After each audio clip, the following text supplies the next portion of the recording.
السلام علیکم سامعین، آج آپ کے ساتھ بڑی خوبصورت بات شیئر کر رہا ہوں۔ اگر میری ویڈیو پسند آئے تو میرے چینل کو سبسکرائب کریں اور کمنٹ سیکشن میں اپنی رائے کا اظہار ضرور فرمائیں۔ نجد کا رہنے والا ایک شخص تھا، زمانہ قدیم کی بات ہے۔ اس کے گھر کے حالات تھوڑے مشکل ہوئے، گزر بسر مشکل ہوا تو اس نے ارادہ کیا یار ایسا کرتا ہوں، گھر چھوڑتا ہوں، کہیں جا کے محنت کرتا ہوں، مشقت کروں گا، اپنے لیے اور اپنے گھر والوں کے لیے بہترین حالت لا سکوں، بہترین دور لا سکوں۔ اس نے بحرین کی طرف سفر کیا۔ جب بحرین پہنچا نا تو بحرین پہنچنے کے بعد کام کاج تلاش کیا، آگے پیچھے گھوما اور کوئی کام نہ ملا۔ ایک کام ملا، کام کیا تھا؟ کشتی پہ بیٹھ کے سمندر سے موتی تلاش کرنے ہیں، اور موتی تلاش کرنے کے بعد بڑے بڑے تاجروں کے ہاں بیچ دیے جاتے۔ اس نے کہا ٹھیک ہے یہی کام کروں گا، کام شروع کر دیا۔ جب موتی تلاش کیے، اچھے خاصے موتی تلاش کر لیے۔ اچھے خاصے موتی تلاش کرنے کے بعد انہوں نے جب موتی بیچے تو اس کے حصے میں 80 پاؤنڈ آئے، فرانسیسی پاؤنڈ۔ اس نے 80 فرانسیسی پاؤنڈ جب لیے تو اس نے ارادہ کیا یار پیسے اچھے خاصے جمع ہو گئے ہیں، اب ایسا کرتا ہوں واپس چلتا ہوں نجد کی طرف، اپنے بچوں کے پاس۔ لیکن میرے پاس تو پیسے ہیں۔ اس وقت قافلوں کو لوٹ لیا جاتا، راستے میں چور قافلے روک لیتے، یا کوئی اکیلا شخص ہوتا، کم لوگ ہوتے، چور زیادہ ہوتے، وہ ایسے کرتے ان کو لوگ لوٹ لیتے، سارا مال چھین لیتے۔ اس نے کہا یار اکیلا جانا تو مشکل ہے، ایسا کرتا ہوں کوئی قافلہ تلاش کرتا ہوں، کسی قافلے کے ساتھ نجد کی طرف جاؤں گا۔ تو پتہ چلا کہ قافلہ 15 دن کے بعد روانہ ہوگا۔ اس نے ایسا کیا کہ ٹھیک ہے 15 دن یہاں پہ رکتا ہوں، جب قافلہ روانہ ہوگا تو قافلے کے ساتھ چلا جاؤں گا۔ ایک گھر میں اس نے رہنا شروع کر دیا۔ اس گھر کے ساتھ ایک عورت کا گھر تھا۔ جب عورت نے کھڑکی کھولی نا تو دیکھا یہ نیچے فرانسیسی پاؤنڈ گن رہا تھا۔ اس عورت نے دیکھا یار اس کے پاس تو اچھے خاصے پیسے ہیں، تو ایسا کرتی ہوں۔ اس نے اپنا ارادہ، اپنی چال، اپنا جو ذہن میں انتشار تھا، اس نے اپنے انتشاری ذہن سے کام لیا، اور اس نے صبح جا کے ساری انفارمیشن اس کی اکٹھی کی، یہ کون ہے، کہاں سے آیا، یہ کیا کرتا ہے، کدھر جا رہا ہے۔ تو پتہ چلا اس کے تو 10-15 دن ہے یہاں پہ، اس کے بعد اس نے نجد چلے جانا ہے۔ تو عورت نے کہا کہ 10-15 دن کے اندر اور تو کچھ نہیں، ایک ہی حل ہے۔ عورت قاضی کے پاس چلی گئی، اپنے بچوں کو سمجھایا تھا، 4 بچے تھے، کہ بیٹا میں قاضی کے پاس کیس لے کے جا رہی ہوں۔ جب قاضی اس شخص کو بلائے نا، تم نے ایسا کرنا ہے کہ دوڑ کے اس شخص کے جسم کے ساتھ لپٹ جانا ہے اور کہنا ہے بابا آپ کہاں تھے، ہم تو آپ کا راستہ دیکھتے رہے۔ عورت نے جا کے اس شخص پہ کیس کیا کہ قاضی صاحب یہ میرا خامند ہے اور یہ مجھے چھوڑ کے نجد کی طرف جا رہا ہے، یہ ادھر آیا تھا، اس نے میرے ساتھ شادی کر لی، اب یہ نجد واپس لوٹ رہا ہے، اس کے جانے کے بعد اس کے بچوں کے اخراجات کون دیکھے گا، مجھے کون سنبھالے گا۔ قاضی نے جب ساری بات سنی تو قاضی نے اس شخص کو طلب کیا، کہا ادھر آ جاؤ۔ جب یہ قاضی کے پاس گیا نا تو قاضی نے سارا دونوں طرف سے سننے، اس سے پوچھا کہ ہاں بھائی یہ تمہارے بچے ہیں؟ اس نے کہا جی میرے بچے تو نہیں ہیں۔ اس عورت نے کہا جی اس نے میرے ساتھ نکاح کیا ہے، بچے اس کے ہیں۔ شخص پریشان ہو گیا، کھڑا ہو گیا۔ قاضی صاحب نے فیصلہ کیا کہ یہ تمہارے پاس جو پیسے ہیں نا یہ ان کے حوالے کر دو۔ اس شخص نے 80 پاؤنڈ اس عورت کے حوالے کیے، واپس آیا، باہر ایک درخت کے نیچے بیٹھ گیا، سوچنے لگا یار میرے ساتھ کیا ہو گیا، میں نے بڑی مشکل سے کمائے تھے، سمندر کے اندر اپنی جان کو ہتھیلی پہ رکھ کے کمائے تھے، یہ تو ایک جھٹکے میں اس نے لے لیے ہیں۔ سوچ رہا تھا کہ سامنے دیکھا ایک بڑا خوبصورت گھر ہے، لوگ آ رہے ہیں جا رہے ہیں، آ رہے ہیں جا رہے ہیں۔ پوچھا یہ گھر کس کا ہے؟ کہا اس گھر کے اندر ایک عورت رہتی ہے، بڑی سمجھدار، بڑی عقل و فہم، بڑی باشعور اور بہت بلند و بالا کردار کی مالک ہے، لوگوں کے فیصلے کرتے ہیں، کسی کی بھی مشکل ہو اس کے اچھے فیصلے کر کے اس مشکل کو حل کرتی ہے۔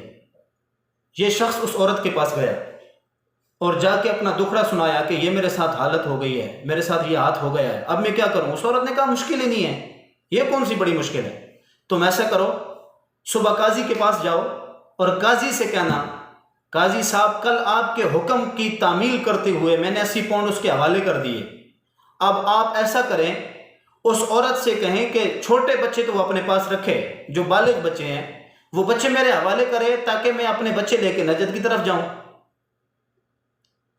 اور عورت پھر تم سے معافیا مانگے گی، لیکن بات یاد رکھنا، جب عورت کہے گی نا کہ تم اپنے پیسے واپس لے لو اور بچے میرے حوالے کر دو، تو اسے بولنا کہ اب میں اپنے پیسے نہیں لوں گا، اب جتنے پیسے تو نے مجھ سے لیے تھے فراڈ کر کے اس کا ڈبل کر کے مجھے دینا ہے. ڈبل کریں تو 160 پاؤنڈ بنتے ہیں. یہ گیا قاضی کے پاس، قاضی صاحب سے کہا، قاضی نے اس عورت کو طلب کیا. قاضی نے کہا بھائی ہاں یہ بچے اس کے حوالے کرو، بچے اس کے ہیں. عورت نے کہا نہیں نہیں بچے تو میں نہیں دے سکتی. اس نے قاضی نے کہا بچے کیوں نہیں دے گی، بچے تو اس کے ہیں. عورت نے معافی مانگنا شروع کر دی کہ اے اللہ کے بندے مجھے معاف کر دے، مجھ سے غلطی ہو گئی ہے، تو اپنے پیسے لے لے. اس نے کہا نہیں نہیں بچے تو میرے ہیں، میں ساتھ لے کے جاؤں گا. اس نے کہا میں تم سے ہاتھ جوڑتی ہوں، معافیاں مانگتی ہوں، ایسا کرو میرے بچے میرے پاس رہنے دو. تو اس شخص نے کہا کہ تم اپنے پیسے لے لو، بچے رہنے دو. اس شخص نے کہا کہ اب اگر تم یہ کہتی ہو تو ایسا کرو، میرے سے تو نے 80 پاؤنڈ لیے تھے، تو اب مجھے واپس جو پلٹائے گی یہ 160 پاؤنڈ پلٹائے گی. اس عورت نے کہا ٹھیک ہے تم آ جاؤ میرے گھر میں. انسان بڑا غیرت مند تھا، سمجھدار تھا. اس نے کہا کہ نہیں، جانتا تھا کہ عورت گھر جائے گی، یہ نئے ڈرامے میں مجھے پھنسا دے گی. عورت بہت بڑا انتشار بھی ہوتی ہے نا. تو جیسے زمانے میں ایک عورت کا اچھے معاشرے میں ایک اچھی عورت کا بہت اہم کردار ہے، ایسے ہی معاشرے میں ایک بد کردار اور گندی عورت کا بھی بہت بڑا کردار ہے. تو اس نے کہا نہیں ادھر ہی کھڑا ہوں میں، تم ایسا کرو پیسے لے کے آؤ میرے حوالے کرو اور اپنے بچے لے جاؤ. عورت گھر گئی، ادھر سے اس نے اکٹھے کی، آگے پیچھے سے کر کے اس نے 160 پاؤنڈ اکٹھا کیا اور اس شخص کے حوالے کر دیا. اب بھی 10-12 دن باقی تھے. اس نے کہا یار اب 160 پاؤنڈ ہو گیا ہے، اب ایسا کرتا ہوں کہ یہ پیسے جو ہیں یہ کسی ایماندار آدمی کے پاس، کسی دیانت دار کے پاس رکھ دیتا ہوں. اسے کہوں گا کہ میری امانت رکھ لو، اور جب میں جانے لگوں گا نجد کی طرف تو ایک دن پہلے میں آ کے تم سے وصول کر لوں گا اور میں چلا جاؤں گا. گیا شہر میں، ایک بہت بڑا بابا بیٹھا ہے جناب، سفید داڑھی، ہاتھ میں تسبیح، اللہ کا ذکر کر رہا ہے. تو بے روپیے جو ہوتے ہیں نا وہ بڑے ہر روپ میں ہوتے ہیں. تو یہ شخص اس کے پاس گیا، کہا یار یہ تو بڑا دیانت دار لگتا ہے، نیک آدمی ہے. کہا جی اللہ آپ کو زندگی دے، اللہ آپ کو اجر دے، اللہ آپ کو خوش رکھے، میرا یہ پیسے ہیں یہ آپ رکھ لیں جب میں نجد جانے لگوں گا. اس نے کہا یہ ساری تجوریاں لوگوں کی بڑی ہیں، ہر کسی کی امانت میں پاس رکھتا ہوں اور جب وہ لینے آتا ہے تو اس کے حوالے کرتا ہوں، یہ میرا کام ہے. اس نے کہا جی میرے بھی 160 پاؤنڈ رکھ لیں. اس نے کہا ٹھیک ہے رکھ جاؤ. اس نے 160 پاؤنڈ رکھے نا. جب 1 یا 2 دن پہلے قافلہ روانہ ہونا تھا تو وہ اس دیانت دار کے پاس گیا، جو بظاہر دیانت دار تھا لیکن اندر سے فراڈیا تھا. اس کے پاس گیا اور جا کے کہنے لگا کہ جی میں نے آپ کے پاس پاؤنڈ رکھے تھے، وہ پاؤنڈ میرے حوالے کر دیں، اللہ آپ کو خوش رکھے، اللہ آپ کو جزائے خیر عطا فرمائے، دعائیں دینے لگا. اس نے کہا بھائی کون سے پاؤنڈ، کن پاؤنڈ کی بات کر رہے ہو تم، میرے پاس تمہارا کچھ بھی نہیں ہے. دھکے دیے اور نکال دیا. واپس آیا، کہا یار ادھر سے لوٹا گیا، ادھر سے جب پیسے ملے اب یہ لوٹ رہا ہے، اب کروں کیا. پھر واپس اسی عورت کے پاس گیا جو سمجھدار اور باشعور غیرت مند عورت تھی. اس کے پاس گیا، کہنے لگا کہ بہن میرے ساتھ تو پھر مسئلہ ہو گیا ہے، میرے سے تو اس شخص نے دیانت دار نے پیسے لوٹ لیے ہیں، اب میں کیا کروں. اس نے کہا کوئی مسئلہ نہیں ہے، مشکل نہیں ہے. اس نے کہا کہ تم نے صبح بازار جانا ہے اور میں ساری ترتیب کر لوں گی. سب سے پہلے تم نے صبح بازار جانا ہے اور بازار جا کے اس شخص کے سامنے نہیں ہونا، اپنا چہرہ ڈھانپ کے رکھنا ہے، وہ شخص تمہیں دیکھے نہیں. سب سے پہلے میں جاؤں گی، میرے جانے کے بعد 2-4 منٹ گزر جائیں تو تم نے داخل ہونا ہے. اور ایک اس کی غلامہ تھی، اسے کہا کہ جب یہ شخص نکلے واپس تم نے ایسے کرنا ہے کہ تم نے اندر آنا ہے اور تم نے جو کچھ میں تمہیں سمجھاؤں گی تم نے مجھے بول دینا ہے. سارے معاملات حل ہو گئے. بھائی ٹھیک ہے جی ہو جائیں گے. صبح ہوئی، یہ شخص بازار گیا، اپنا چہرہ ڈھانپ کے گھومنے لگا، انتظار کرنے لگا وہ عورت کب آئے گی. عورت آئی. عورت نے اس دیانت دار کو کہا کہ آپ بڑے اچھے نظر آتے ہیں جی، آپ بڑے ایماندار نظر آتے ہیں جی، میرا خامند بہت بڑا تاجر ہے اور میں بڑی مالدار خاتون ہوں، میرے پاس بہت زیادہ مقدار میں سونا پڑا ہے، بہت زیادہ مقدار میں پیسے پڑے ہیں، ہیرے جواہرات پڑے ہیں، اور میرا خامند بھی نہیں ہے. مجھے ڈر رہتا ہے کہ یہ نہ ہو کسی دن کوئی لوٹنے والا ہے اور مجھے لوٹ کے چلا جائے. تو آپ مہربانی کریں، میرے سونا، میرے جواہرات، میرے ہیرے، سب کچھ جو میرے پاس دولت ہے وہ آپ رکھ لیں. اس نے کہا ٹھیک ہے کوئی مسئلہ نہیں ہے، میں تو یہی کام کر رہا ہوں۔ اس نے اپنی تسلیاں دیں۔ اتنی دیر میں وہ شخص داخل ہوا۔ اس نے کہا جی اللہ آپ کو خوش رکھے، اللہ آپ کو جزائے خیر عطا فرمائے، میں نے آپ کے پاس پونڈ رکھے تھے، آپ شفقت فرمائیں میرے پونڈ دے دیں اور تاکہ میں نجد کی طرف چلا جاؤں۔ اس شخص نے سوچا کہ یار اگر اس کو میں انکار کرتا ہوں تو عورت کا یقین ٹوٹ جائے گا، عورت بولے گی کہ نہیں میں نے اپنے اتنی بھاری رقم اتنی بھاری مقدار میں مال و دولت آپ کے پاس نہیں رکھنی، آپ تو فراڈی ہو۔ اس نے کہا کہ بھئی کتنے پاؤنڈ تھے؟ اس نے کہا 160 پاؤنڈ۔ اس نے کہا مشکل نہیں ہے، تجوری کھولی اور اس سے پاؤنڈ نکالے اس کے حوالے کر دیے۔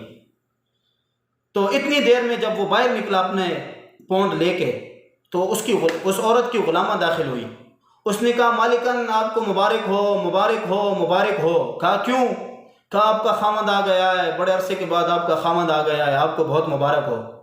اس عورت نے جب یہ سنانا تو اس لٹیرے دیانتدار کو کہنے لگی کہ بھئی میرا خامد نہیں تھا تو میری مجبوری تھی، میں نے آپ کے پاس مال و دولت رکھنی چاہیے، اب میرا خامد آ گیا ہے، اب مجھے ضرورت نہیں ہے، اب مجھے کسی چیز کا ڈر نہیں ہے، تو آپ کی بہت مہربانی ہے، اللہ آپ کو خوش رکھے، میں واپس چلتی ہوں۔